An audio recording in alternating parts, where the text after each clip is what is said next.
Good morning to everybody out there. You are tuning in to Unleashed with myself, Mitch Williams, and my co-host, Ray Scipione. This week, it's all about the Fighting Phils and what they're going to... Well, they got trounced in their first game. I didn't even know what was going on, Ray. Oh, my God. So I honestly believed that today was going to be the first spring training game. I was all excited after the podcast, go home, put the game on and watch. Well, I'm already 0 for 1. And the Phillies are 0-1. Yeah, they started yesterday. I didn't really know either, Mitch. I mean, just bad. They did let 1,000 fans in, so about 1,000 or so. Lost to the Tigers 10-2, Mitch, but that's not. Yeah, I don't even worry. That's After hearing from you what took place, yes, you just write that off. That's a absolutely. starting pitcher in spring training that blew up and couldn't get anybody out, and it's a lopsided loss. But to give up 6 in the first and then end up only giving up 4 more the rest of the game in spring training, that ain't too bad. No, it's like it's Groundhog's Day with the Phillies. It's not plural. It's Groundhog. It's Day. Groundhog. Yeah, Groundhog. Oh, it's not Groundhog's Day. It's plural. It's Groundhog Day. Absolutely not. Absolutely not. Taylor, how much you want to bet? Taylor, let's bet. Groundhog Day. Puxatawny Phil, is it Groundhog's Day or Groundhog Day? Hogs with an S. Thank you. And I had a D average in high school. 1.8. Thank you. I'm smarter than you. Yeah, you were. Well, I did get a 750 on my SATs. Why is it plural? There's only one damn groundhog that comes out of that hole. Yeah, but it's his day. It's his day for the world, comma, S. Mistake, no S. Groundhog Day. Thank you. What do you mean? You just said it was with an S. That was the first search result I got, but the official one is... So we're both right. No, just I'm the right. way we should be. I'm Listen, right. First you wear a top hat like me. Now you're trying to... Boy, I hear an echo in the room. Can we, Brian, shut that door, please? Anyway, so let's go into yesterday real quick because we got a great show. I mean, Mitch, we got some fantastic questions. That's what for I the want. second part of the show. So here's what we're going to talk about the game yesterday because there's some things that happened that Mitch will want to jump on. And then we're just going to take the 10 biggest things to come out of spring training or what's going to come out of spring training. The 10 biggest storylines. Storylines, as absolutely. of right now. And we're going to jump into that. So we got a great show for you. But let's get into yesterday. So it was raining yesterday. They were in Lakeland. I was actually at that field, the home of the Tigers. I hated playing there. Yeah. It was a miserable place to go. So it was a 7-inning game. They shortened it. Due to weather? No, or the pitching? It just said the managers from both teams agreed, and it said that they could actually be shortened to 7 or 5 innings, but they say mostly 7-inning games.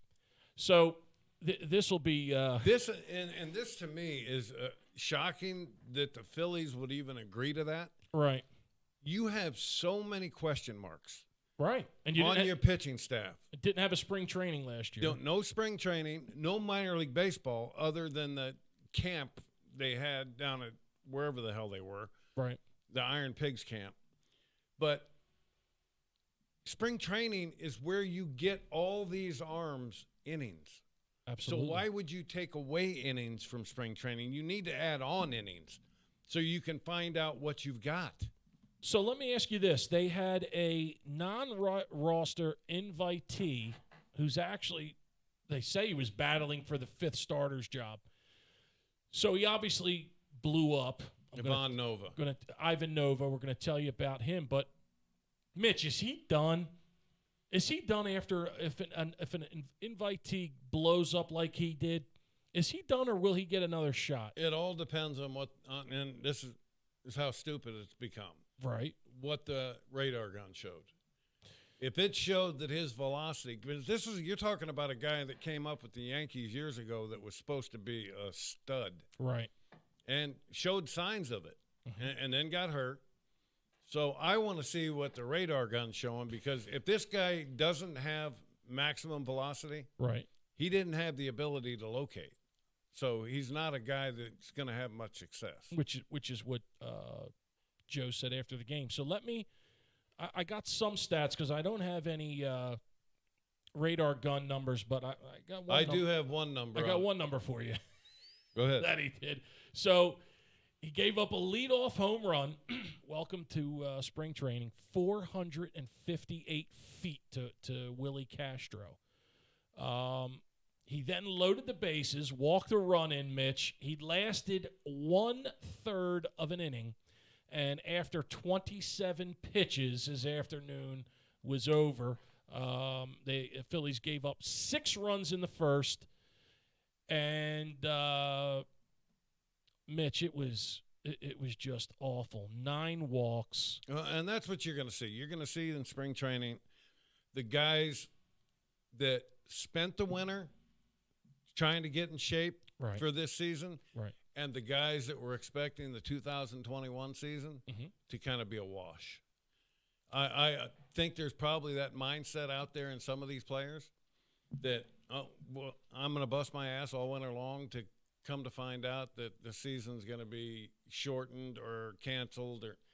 I think they just need to eliminate all the question marks with the COVID, get it over with, get the vaccinations out there, get society back to normal.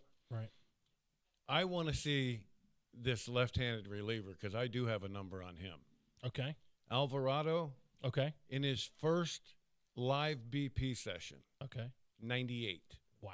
Left-hander, that big left-hander we got. That's nice. Yeah, and Rhys Hoskins had to be the first one to face him, and he was asking about the velocities. Really? On every pitch, just so we know. And 97, 98.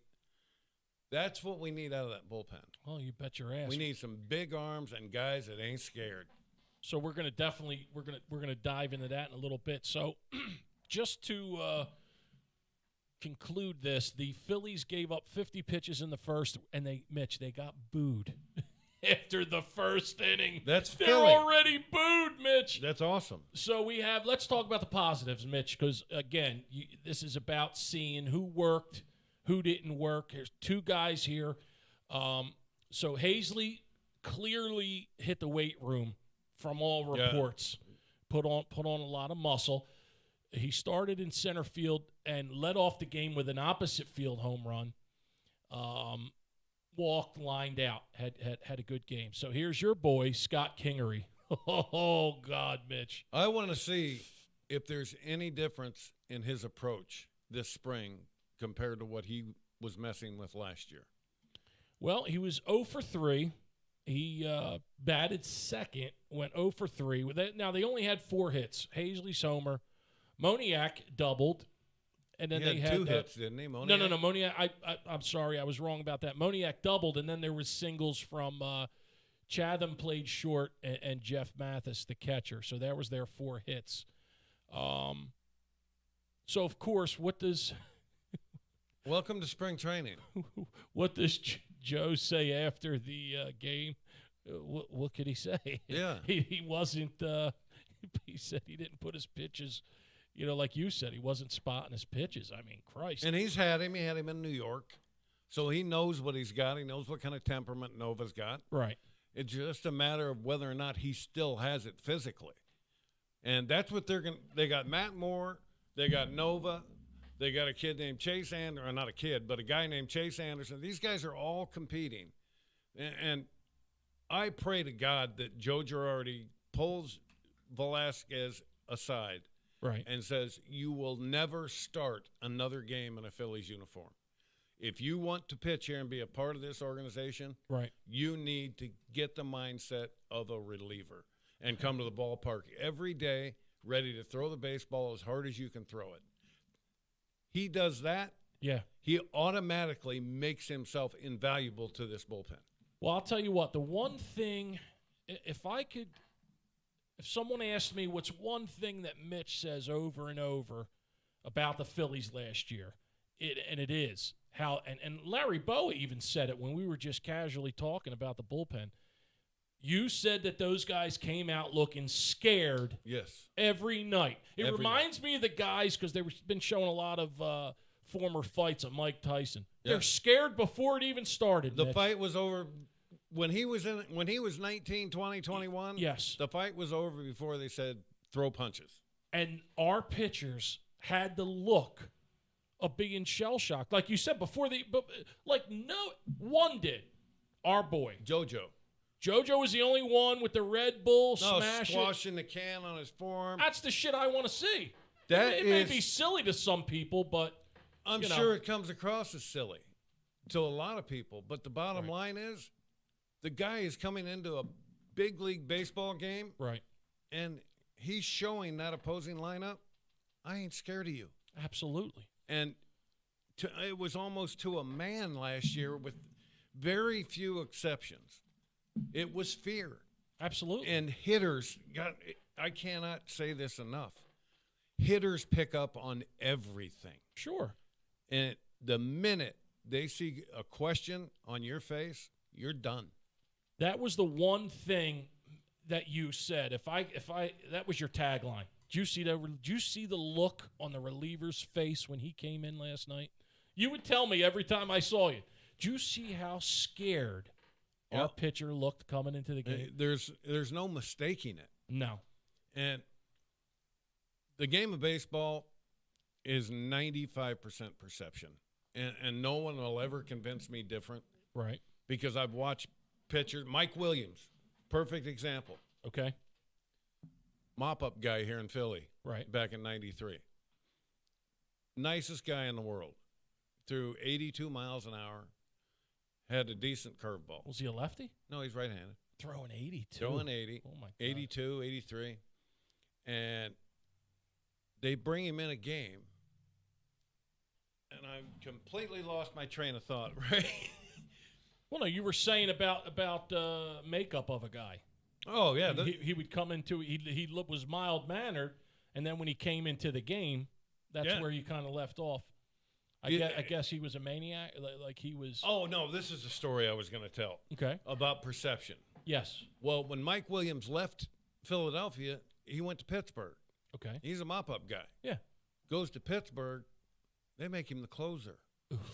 Saves 46 games. Really? Why?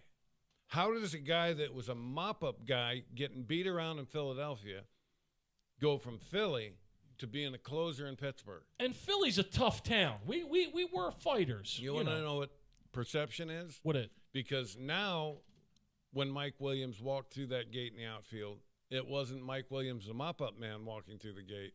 It's now, oh, shit, the closer's coming in. The game is about perception. You are what you are perceived to be by your opponent. And that's why people say, well, did you see your closer came in and mop-up role and got lit up? Because it's the mindset. He knows there's not a save opportunity out there. He knows the team isn't counting on him. The game's on his back when they're up by 7 runs. That has nothing. You know why closers give up runs in non-save situations? Because they're just throwing fastballs. No. It's because there's no pressure on the hitters. Oh, okay. Yeah, there you go. There's absolute. Now they can go up there. They can be selective. Right. If I came to the mound in a blowout situation, I had to throw strikes. Well, when you throw strikes, you become hittable. Right. It depends on what kind of strikes you throw. I needed the game to be on the line to get the hitter's ego involved in the at-bat. Right. It's all about perception. Let me ask you this. How amazing, because you can never describe how it feels. Like I say, hitting a home run like a bomb, it just feels like nothing. You don't feel it. It's amazing. What's it feel like when they're playing Wild Thing, 50,000 people are screaming, and you run? Did you get the chills? Like No. That didn't pump you? I never ran to the mound from the bullpen. I walked every single time. But you obviously heard the people going crazy. Oh, there was no question. That doesn't drive you a little like? No, it drove me a lot. Like I'm saying, you got to be like amped up. Adrenaline's fucking going crazy. Well, if you think back to the Game 6 against Atlanta. Right. I when Pacoda came up, first of all, I had to face Damon Berryhill, who was my old catcher from the Cubs. So he knew exactly what I had. Right. And I hung a slider so bad to him, he couldn't hit it. He swung through it and missed it and struck him out. Oh, shit. And then Mark Lemke comes up. Right. Little bitty Little guy, yeah. He owned me. But Joe West was behind the plate that night. From Elon. Country Joe West. That's where I went Joe to school. is, let me just put it this. He's still umping. Yeah, in the nicest fashion I can put it. Yeah. Is a dick. Is he really the Yeah, he's an arrogant dick. Yeah. Mm-hmm. I came that night when Lemke came to the plate, and this is a God's honest truth. I can show it to you on replay because it's still up on YouTube. The at-bat for Lemke, I had him 3-1. Right. Had not thrown a ball. No shit. Joe West would not call a strike. He just squeezes you. I ended up coming back and getting the count to full count, and Lemke flew out to deep left. But he was punched out after 3 pitches, and Joe West refused to call strikes. That's the kind of stuff when a guy like that goes to the plate, and he got a guy, Joe West, behind the plate, of course they're going to take pitches off me. And then I get Lemke out, and I get Bill Pecota up there with 2 outs. The 2-1 pitch, I threw behind him. I mean, it left I guess I forgot to let go of it. But that's how amped up I was. No shit. I mean, They just showed it the other day on TV with you jumping up with that big fucking punch. And 63,000, I think, was what the count was that night at the vet. Do umpires do that, Mitch? Do umpires hate certain players? Oh, yeah. And really break their balls? Are Yes. you serious? Yes. I can tell you for a fact. And who was the biggest jerk off to the umpires that you played with? Like, who did they hate on your team? Oh, Lenny. Well, Lenny. I mean, yeah. The bottom line is spit on the plate. Well, Lenny, he said it was a ball, right? It was a ball. It's that simple. But there's umpires that you knew could get away with stuff. I actually had an outing one time in Minnesota. Right. John Hirschbeck was the umpire, and it was early in my career. I was immature, and I couldn't get him to call a strike, probably because I hadn't thrown one. But I snap all over him, because I think he's squeezing me. Right. It was youth, not knowing any better, just being a stupid, arrogant kid. Right. He threw me out of the game. Well, the next day, I went to the umpire's room and knocked on the door and asked to speak to John. He came out. I apologized. I said, look, last night that was my fault. I'm out there trying to compete. I know you're doing your job. Never got treated better by an umpire the rest of my career than John Hirschbeck treated me. Do guys stay in touch with umpires after they're done? If I see them, I absolutely say hello to them. I mean, you would have a drink with them, of course, but I mean... There's some guys I wouldn't take the time to do it with. It's already 20 after. So, real quick, before we get into the 10 things to look for in spring training, or the storylines, rather, the Phillies did do something. They finished 4th. They got voted, Mitch, 4th best uniforms in Major League Baseball. Now, let me just tell you, because how do you put the Yankees 10th? The White Sox were voted best uniforms because the black pinstripes and the modern, so they're saying the modern with the old, there's some teams that are never going to change. The Yankees, classic. They're never going to change. If you don't own a Yankees hat, I don't care where you are. Well, one other thing, Bruce got traded to the Yankees. Jay Bruce got. Oh, yeah. When did that happen? This week. He got a minor league deal. Mitch, he only gets like a million something. But he's saying he's healthy, and I'm going to predict this. He will go on and hit. He had 29 home runs the year before last, and then last year he just stunk. I'm going to say 30 home runs or better with the Yankees. If he plays every day, he'll hit 35 in that ballpark. Perfect.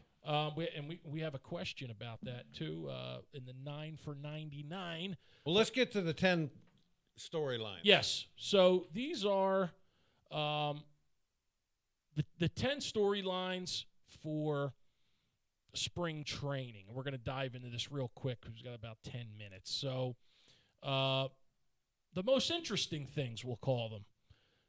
Number 1, Mitch, the new look bullpen. The new look bullpen, the first thing Girardi has to do is find a closer. If Hector Neris is going to be your closer, you've got to start doing it now. You have to start having these guys fill the roles you want them to fill in the regular season. You have to put them in that situation in spring training. Right. I look at the closer role as completely wide open. The guy that comes in spring training and slams the door the most consistent throughout spring training, right, that's going to be the guy that's going to get the job.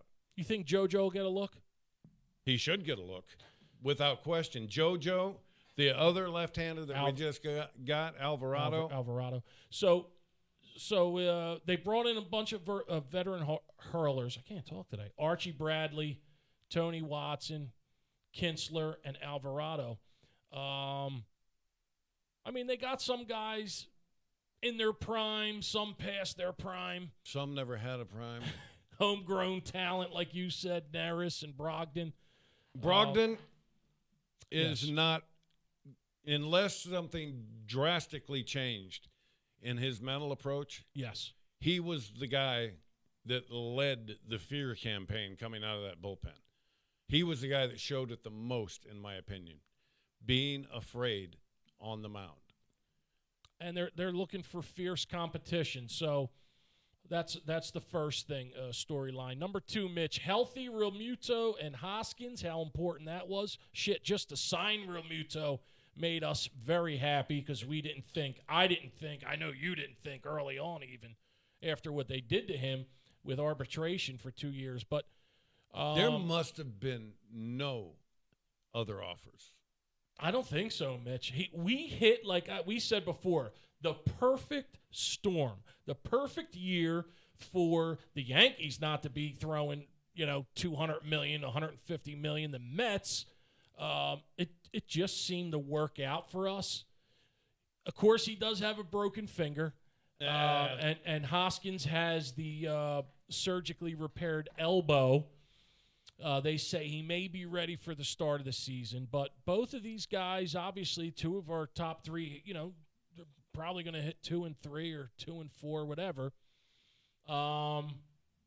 That's another thing to look into. Bringing Miller back here, right, is a big deal. Okay, because now if you do have to start the season with Reese being on the DL, right, you can move the big kid from third to first, Bohm, right, have him play first, put Miller at second, and move Segura over to third.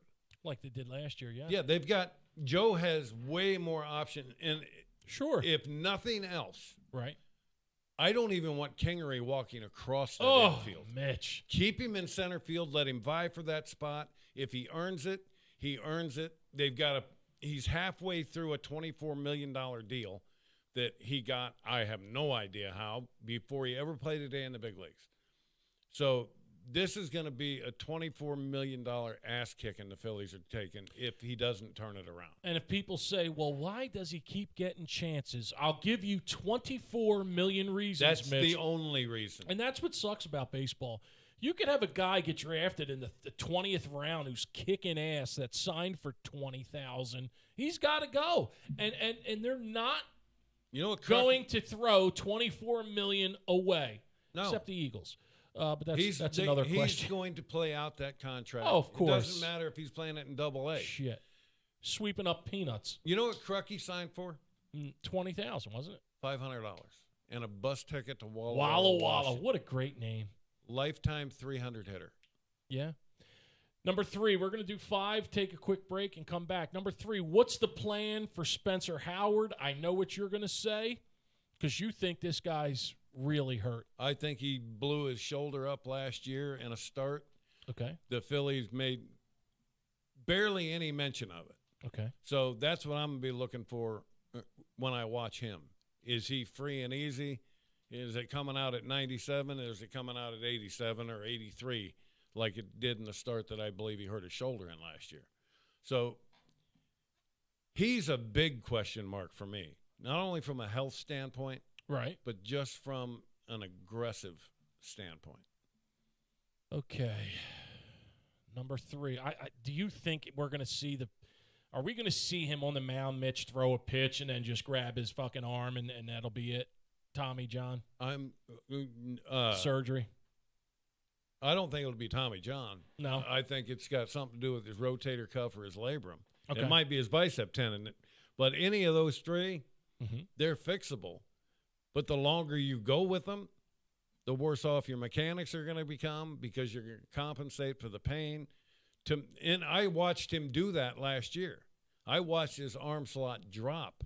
You said that. After he hurt his shoulder, the first thing you do when you feel pain in your shoulder is drop your elbow in your delivery. You had 2 pictures. Well, you stopped when he was pitching 2 sequences where you actually saw his arm, or his elbow rather, drop because due to pain. Exactly. Okay. Number 4, digging deep. So what this means is the Phillies basically brought in an entire second team. They got a ton of players who could play more than one position. 3 catchers they have listed, 3 first basemen, 3 second basemen. Do they have Kingery listed as second baseman? Kingery's listed as the backup at second, and then third string is a Ronald Torres. Who do they got first, Segura? Segura's first. Kingery's second. Then shortstop, Gregoris, Brad Miller, and Kingery is third. Listen to this, Mitch. Kingery is third, listed as third string. You talk about his contract, how he's not going anywhere. 4, shortstop. Shortstop, third base. My God, shortstop and third base. And he's listed as second string at second base. Brad Miller will be second string at second base. Unbelievable. I'm telling you, I'm going to watch the game today, and I hope he's in the lineup, because if I'm still seeing that drop on your backside, gash up at the ball that he was doing last year, yes, he's not trying to get better. And there was 2 perfect examples of guys that could not possibly struggle more than they were struggling last year, and you saw the 2 ends of the spectrum. Rhys Hoskins continued to work and change. Correct. And make adjustments, and before he got hurt, he was lighting it up. I forgot to say this, Mitch, because I wasn't even looking there. They have Kingery first as a starter in center field. So he's listed as the starter. That's what they want. Of course. Starter in center field, second string at second base, and then third string at the other 2 positions. Shortstop and third. That's insane. Okay. Number 5, open competitions. There should be, they're saying that there's a lot of spots open. Let's look at center field. Kingery, Quinn, and Hazley. Did Hazley do enough, Mitch? We don't know. We'll see. Started off with a home run. Did he do enough to overtake Kingery? You got the fifth starter job with Moore, Anderson, and Velasquez and Howard. Ton of positions for the bench, and of course, Mitch, our bullpen. So there is a ton of things to look for. Hey, look, do you think Hazley? Well, look, if he lights it up, Mitch. I was just reading about him this morning, and he admits that he has a reputation of being a very docile kind of guy. Right. He's not excitable. He's trying to change that. He said he looked at last year and just the way he played the game, and he said he went home too many times and thought, I could have done more tonight. And that's a guy that he's looking inside and then himself and figuring out, okay, there's more I should be doing. Right. And could be doing. If he gets that figured out and proves that he can hit left-handed pitching on a consistent basis, right, you have your center fielder. Absolutely. And you got Quinn, who can come off the bench late. Boom, steal, put him in, because nothing for nothing, McCutchen does not have a lot of range anymore in the outfield. Mm-mm. So they're saying he put on some muscle this year too. Well, it's not. Coach. I'll be surprised if it improves his speed. Yeah, no, won't improve his speed. But real quick, we're going to do one more because this is a great one. Is Alec Boehm a franchise player? Yes. I think Alec Boehm is going to be at third base for the Phillies for the next 10 years. Fantasy baseball experts have him a top 10 third baseman in his sophomore season. So he's only going to get better. He's just going to continue to get stronger. And like you said last year, I talk about Alonso having that shitty sophomore year after hitting 54 home runs, breaking every record possible. But guess what, Mitch? Our guy hit the ball where it was pitched, and he hit the other way. He let the ball get into him. Okay? He wasn't just a one-year wonder. I mean, hitting home runs. No, that swing that he has Yes. plays. That's all. Damn straight. That swing plays with any pitcher you're going to put on the mound because he takes what they give him. Correct. He's a big kid. He's 6'5". I'd like to see, Mitch, there's a guy I would love to see 10 pounds of muscle. And maybe he does it after his third, fourth year. You're going to see more than 10 pounds. That kid's frame, he's Mitch, got a huge frame. Sure. I'm looking at him. I'm going, this is a 40 homer a year guy. Come on. If he puts on weight. I say 30, but 40, that would be awesome. 40 because he uses every part of the field. Sure. Let's take a break. We are at 11:34. All right, before we go Mitch. to break, if you have any freight shipping needs, you need to call my partners at Raymond Transportation. I'm digging up the phone number now. LTL, truckload, expedited same-day service. Anything you need shipped, we can ship it. At 1-800, hold on just a second. I'm trying to find this. I'm holding. This is sing for a few minutes? This is seamless, isn't it? 1-800-206-3983. If you have any freight shipping needs, call my partners at RTC. We'll be back after the break. Stay with us.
All right, we are back for the second half of Unleashed. Today we are diving into all things Phillies. And sitting here today, after what we listened to back in November from Middleton, right, I could not be more excited. Me too. This is the start of the season every year, Mitch. Yes. I honestly thought this was going to be a throwaway year. After that's what you said. Middleton's press conference. And it could have been, Mitch, easily. And, yeah, and if they don't bring Didi and JT back, it is a throwaway year. But, Mitch, beside Real Muto, if they don't sign him, we got to look at Sixto Sanchez for the next 10 years. Oh, yeah. You know, with the Marlins. All right, next one. It's something we talked about, and I'm curious, Mitch, if this guy just lights it up, if he's just trade bait or if he'll get a shot. And will Adubel get a shot, Mitch?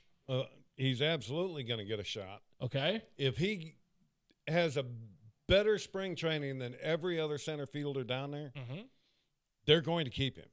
They got to pay him $10 million this year and $24 million next year. Can you get over, and this is the what everyone's doubting, can you get over the violent suspension?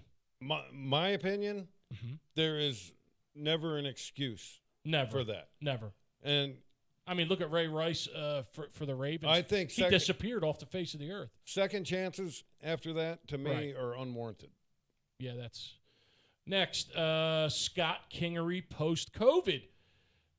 So Kingery in 19 hits 258 with 19 homers, 55 ribbies, and we're looking at, a nice super utility man. Got the long-term deal, like you said, before ever taking a big league swing.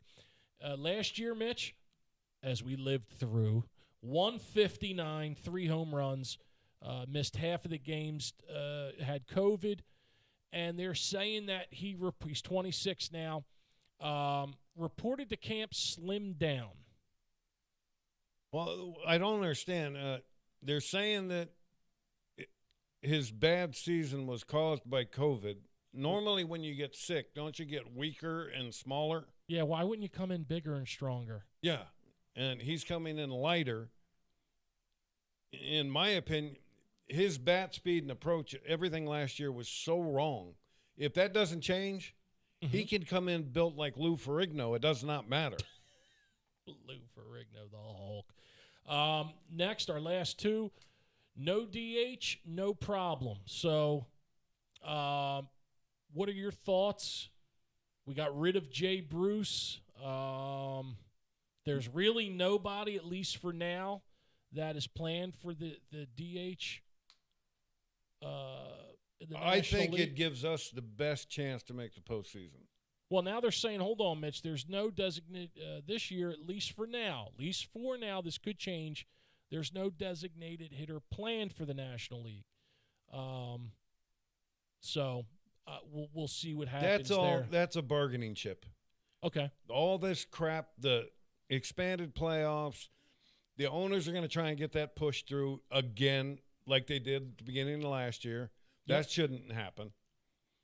The DH in the National League shouldn't happen because all the ownership is trying to do right now, they're trying to garner as many bargaining chips as they can going into the CBA next year. So if they can get the DH pushed through and the expanded playoffs pushed through this year before the bargaining agreement's even up, right? That's just bad business on the Players Association. If they let that happen, it would be a horrible business stance. This is interesting, Mitch, the final thing to look for, and I didn't even think this of this. Isn't going to be the final thing. I got one other thing you're not. Oh, okay. So just the fact, Mitch, the giant leap from playing 60 pro athletes, of course, but will they be affected by only playing 60 games last year and jumping right back into 162? If that will be, is there going to be an adjustment? Will they just go right back into that? There's going to be an adjustment period. Pitchers are throwing a lot more innings than they did last year. So all I know is that season last year was a farce. Yes. I mean, all it was a money grab as much money as we can salvage out of this. This year, after what they've done, I think it's gonna be a fun summer around here. I really hope so. I really think they're gonna be able to compete. I think a big key is gonna be Reese and him getting healthy and getting back in that lineup ASAP, because he's gonna help provide protection for JT and Bryce. The other storyline, and it's not a storyline, okay, but I'm gonna make it one. Okay. And because it worries me, Aaron Nola, his arm slot. You've been saying this for a year since we've been here. His arm slot is right on the border of being a Tommy John injury.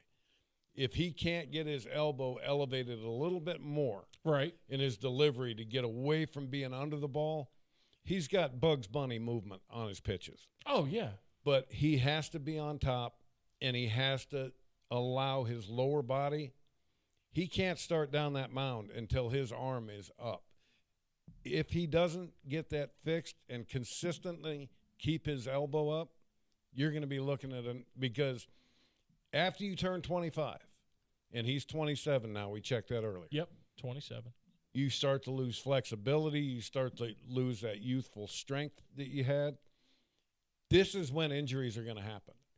So that's what I'm watching more than anything, is Nola and his arm slot. And he is the perfect candidate to hurt his arm, just like you said. It's like throwing Frisbees out there. He's got stupid movement on the ball. Yeah. But when you get under the ball, yep, that movement is east to west instead of north-south.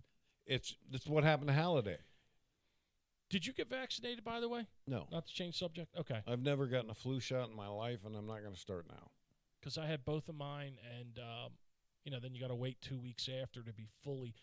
Did everyone, do you think all the major league players, they definitely got both shots, right? I would imagine if they allowed them to. I don't know how that's gone. Yeah, I'm sure they did. What else did I have for you? I'm trying to think. All right, so we got to get into the 9 for 99. MLB players are not required to get the COVID vaccine. They're not Major League Baseball players are not required to. Not required. That's crazy. No, I'm wondering if I'm sure a bunch did, though. It's just almost like, Mitch, they're sneaking. I feel it's like they sneaked the season right in. They're letting fans back a little bit. I stop and look at it, and Al Morganti said this, and a lot of people thought it was foolish. Okay. I didn't. He said that professional athletes, yes, especially now with their sports going on, should be part of the first group getting inoculated. Of course. And people thought that was stupid. I don't think it's stupid. No. Because it allows, by them getting inoculated, it allows their sport to go forward. It allows the fans of the sport to follow that sport. Yes. And it gets us back to a little bit of normalcy.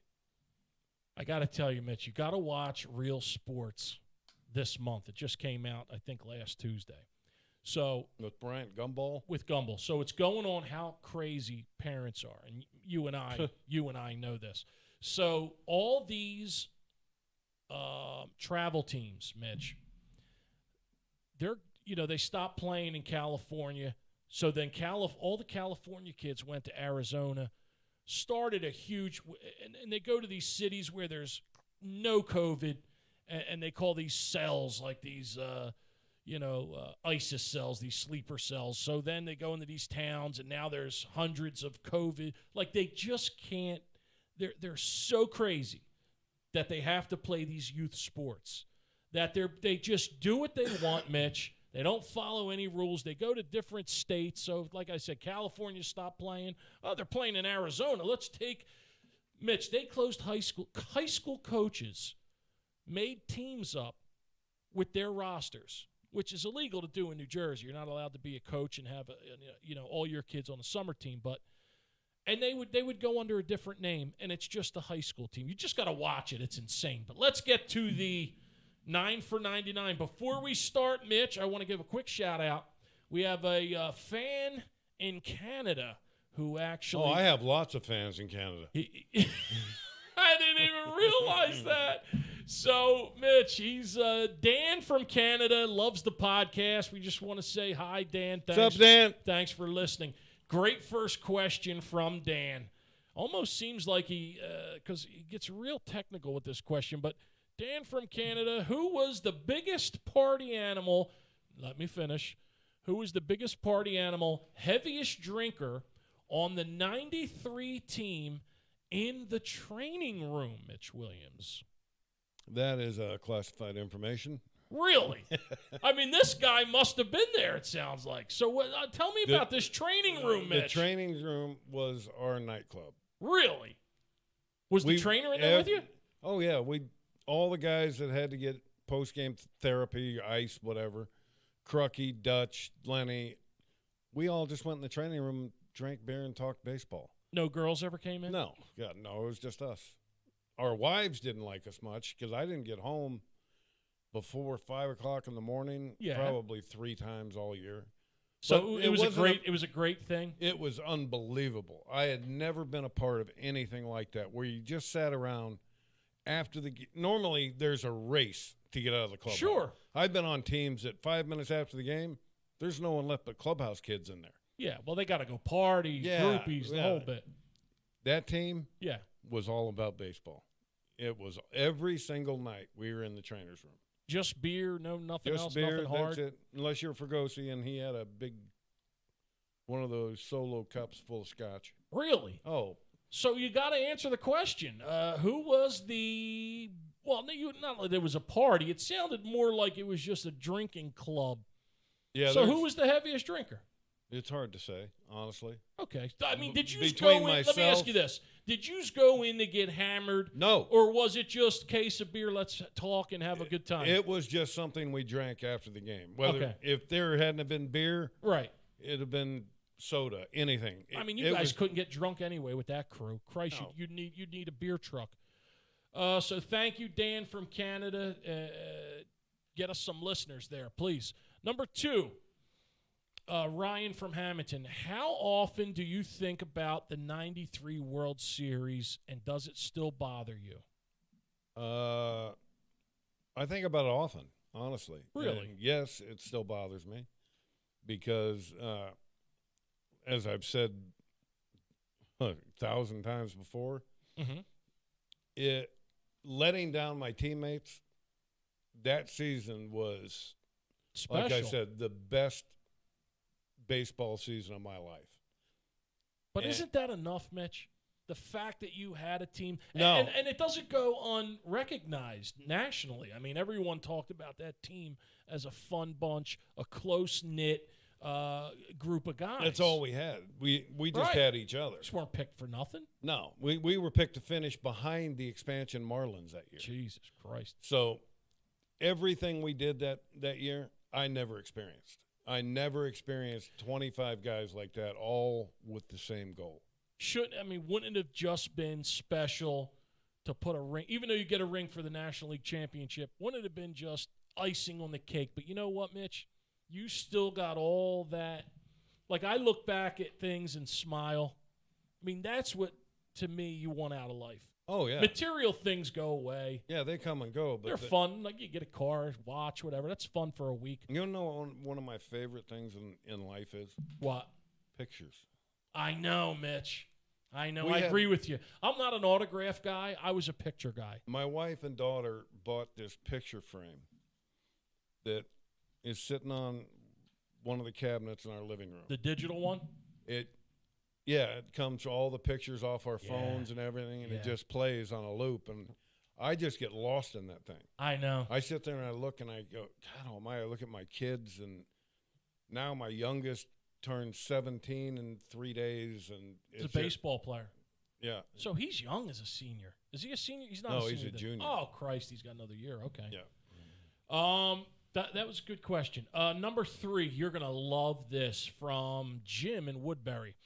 The fact that Wentz couldn't even get his old number with the Colts, what does that tell you about how much he is respected in the Colts clubhouse? To me, this tells you a lot. A whole lot, especially if you hurt him. Brady got his number. Now, I know he's the greatest, but still, most of the times these guys are offered their number. Yeah, franchise quarterbacks are.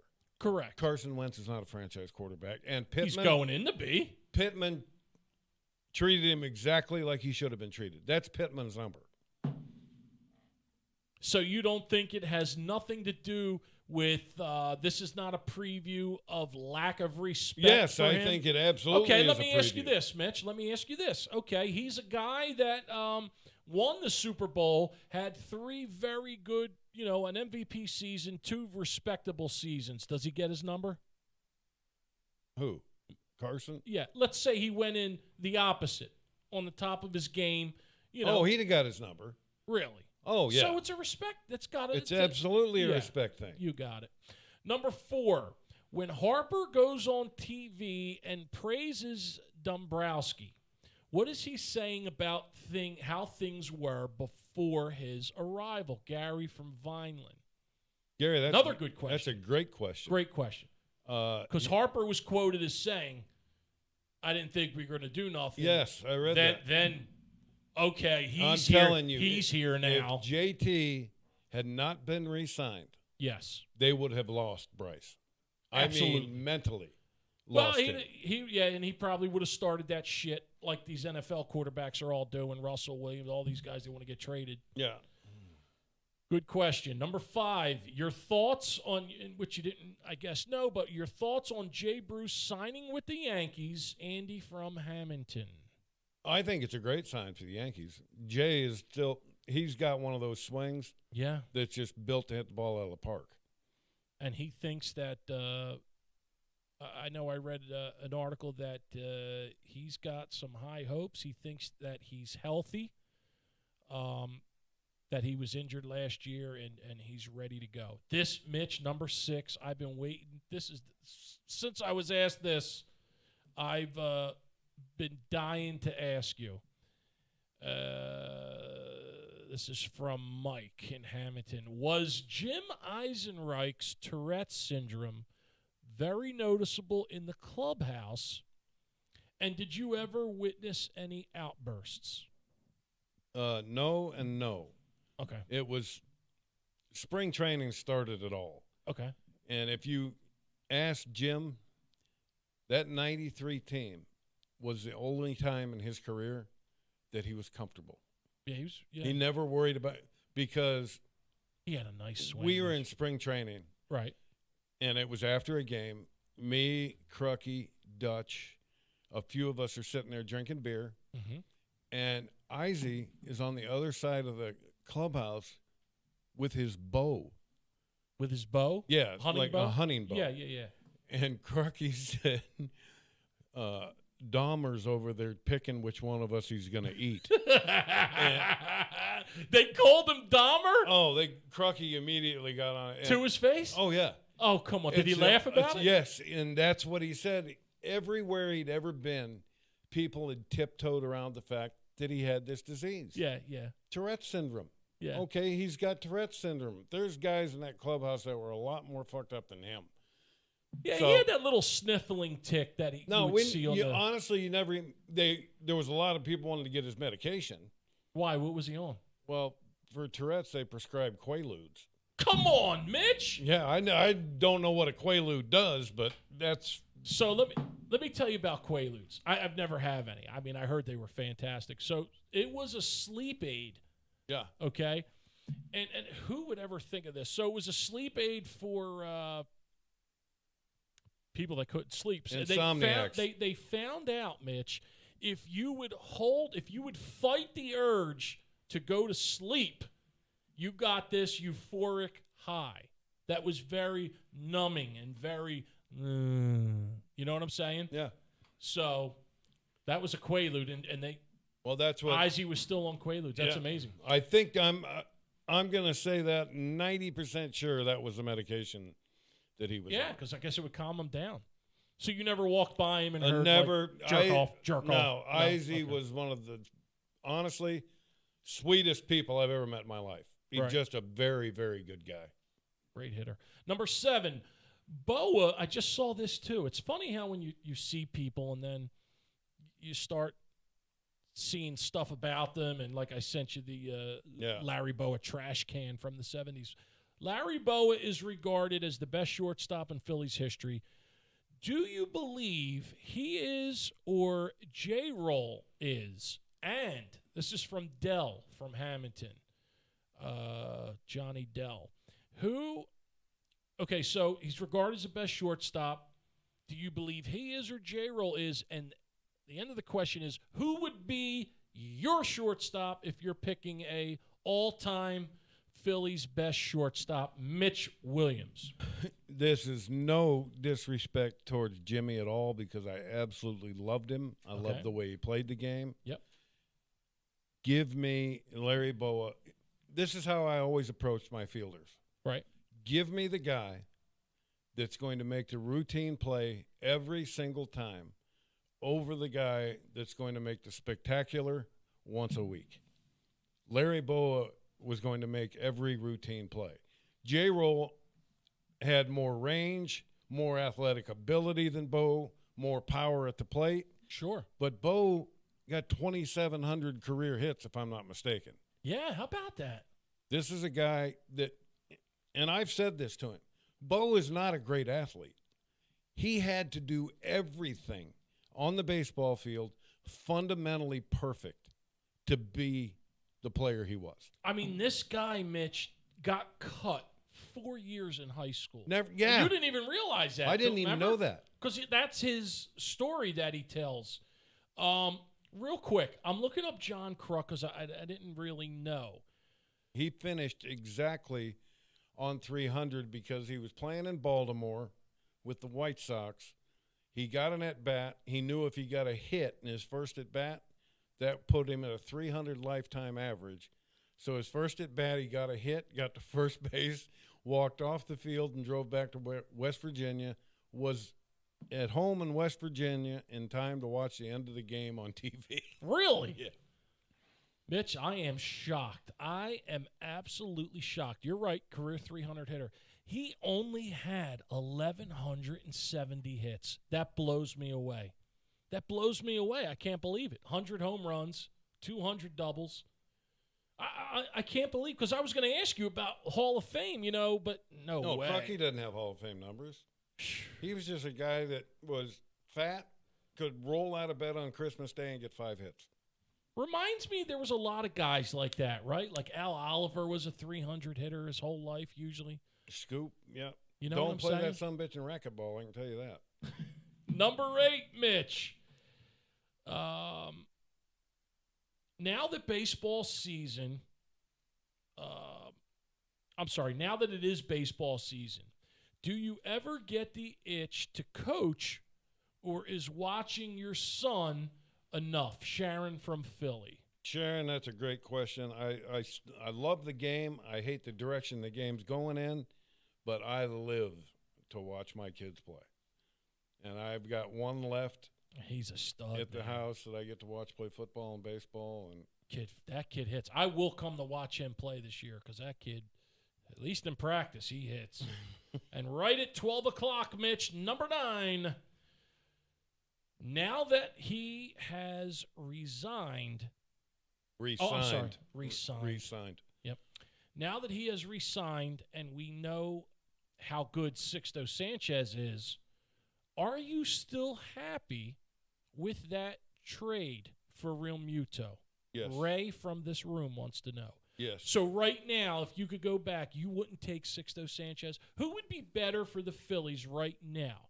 A healthy Real Muto or a 20-year-old stud that throws 100? Healthy Real Muto. Really? He can affect more games. Sixto, no question. He's going to be a stud, frontline pitcher. This is the question. He's not big. Pedro Martinez wasn't big. No. There's very few Pedro Martinezes on this planet. And I haven't even seen this kid throw yet. Oh, it's electric. I never got to see him. He's electric, and it's effortless. Well, that's what I got to see. Effortless. I want to see his arm slot, all that, to see if this kid is going to be someone that's just going to. How did the Phillies leave a guy like that in the minors, Mitch? I mean, Jesus Christ. How do you not? Probably youth. And they don't want to start the clock on these kids because the quicker they get to the big leagues, the quicker they get to free agency. That's all I got. You got anything else? I'm going to part with this, right? Yes. There is hope for Phillies fans this summer. I heard you earlier. You really think now, because you were down. I mean, I was like, what the hell are we going to talk about? Oh, it was going to be, if Middleton had stuck to what he said in that press conference in November, yes, we'd be miserable. There would be nothing to talk about. What do you think happened? I think the fan base shamed him into doing what he was supposed to do. Do you think Real Muto comes in and says, I want to be here? Didi says, I want to be here. Let's do this. Anything like that happen? I'm sure, probably. Behind closed doors with shit? Joe. Yeah, because Joe is a draw to players. There's no question. Yeah, but you always left the business to your accountant or your agent.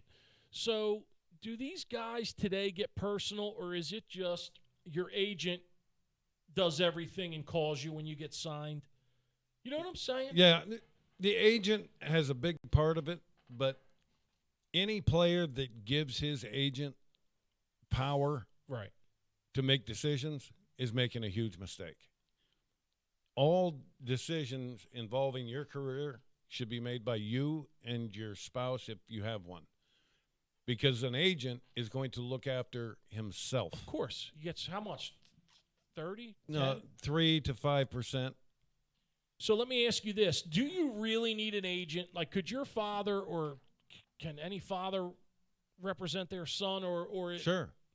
I could walk if my son got put in a position and got drafted. Perfect example. Your kid's probably going to get drafted. And I wouldn't represent him. I have my ex-roommate, Bobby Witt, is an agent, and that is who will Bobby Witt's an agent now? Yeah, he'll be handling my son. Really? Yeah. You don't think you could do it? I wouldn't trust myself in the process. Yeah, but you're just going to be on the sidelines screaming anyway. Well, so why not just represent him? That's the thing. I want to make sure he's represented correctly. And I don't know all the little nuances in the negotiations, and I wouldn't want to short my son. So I want to hire someone smarter than me to handle that. Last question. So let's say he gets drafted in the top 10 rounds and gets a scholarship offer from Texas to play football. What's your boy doing? What's he want to do? Because I know what the business move is. I honestly couldn't tell you. Oh, come on, Mitch.